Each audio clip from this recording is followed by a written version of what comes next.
Another Beltway version of Who Do You Trust? Thanks to the President of the United States. And when it comes to discussing such matters, we trust the former director of the Federal Emergency Management Administration, FEMA. Now kicking tail and taking names along the Rockies at 6:30 KHOW in Denver, Colorado, Michael Brown. How are you today, Mike? I'm doing great, Ed. How are you? Excellent, my friend. Let's get to it. The president says this is the best deal possible, says Iran will never get a nuclear weapon. But boy, we got a lot of questions here, don't we?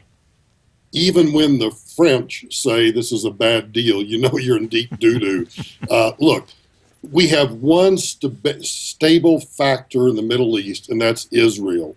And what we see is Saudi Arabia is now actively engaged in Yemen. We don't know who we're fighting for or against in the Middle East. It is a total cluster in the Middle East.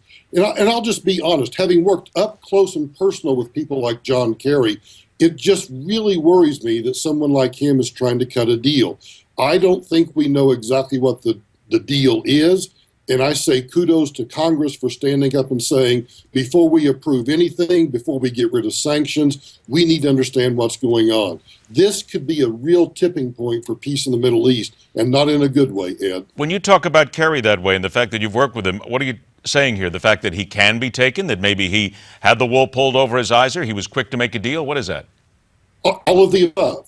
Look, I can remember one time very specifically being in a room on top of the United States Capitol post 9/11, briefing the Senate Intelligence Committee, and pretty soon the entire United States Senate was there. So all 100 senators. And some people had very good, insightful questions.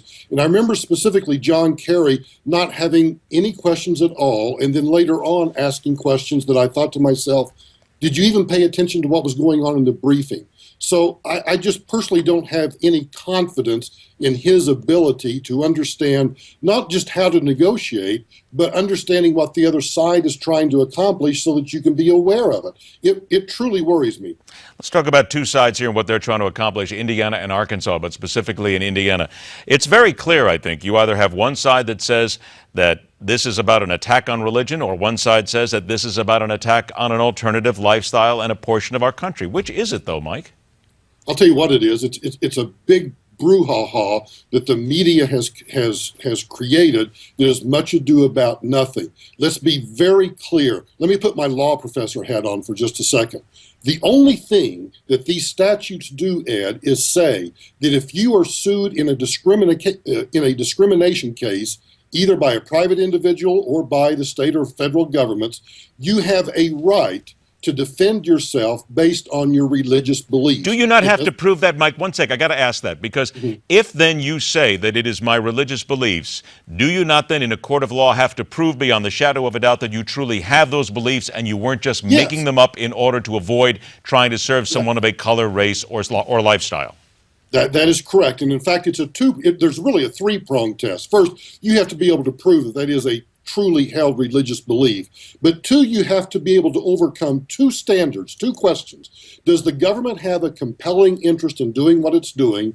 And is it doing so in the least restrictive means? And only when you get past those two hurdles can you actually win. All this is doing is codifying in state law what has been in federal law since 1993, and I would take it one step further, what has been in the United States Constitution since 1791. I got about 30 seconds left. Did Jerry Brown, the governor of California, get it right with his water drought regulations, or did he wait too long? Well, he waited too long, and the other thing he did is he's allowed the environmentalists to prevent the creation of more dams, the creation of more canals. So this is another way to impose the global warming fiasco onto the people of California. Build some more dams, build some more canals, instead of just cutting off water supply. This is the effect of taking the global warming fiasco and saying, here's what we have to do. How's the snowpack in the Rockies this year? Good. It's very good. Way above normal in some areas. All right. That's what I wanted to hear. Makes everybody happy out there in my old town. 6:30 KHOW, Denver, Colorado, Michael Brown. Mike, pleasure to have you on the show. Happy Easter. Have a great weekend. Happy Easter to you, Ed. All right. Take care. Only one more thing need be noted before we bow out for the week. Simply put, it's Friday. Everybody wants to just go ahead and get a big breath, take it out, let it out, and enjoy. What does that mean? The political punching bag is next, right here on Midpoint.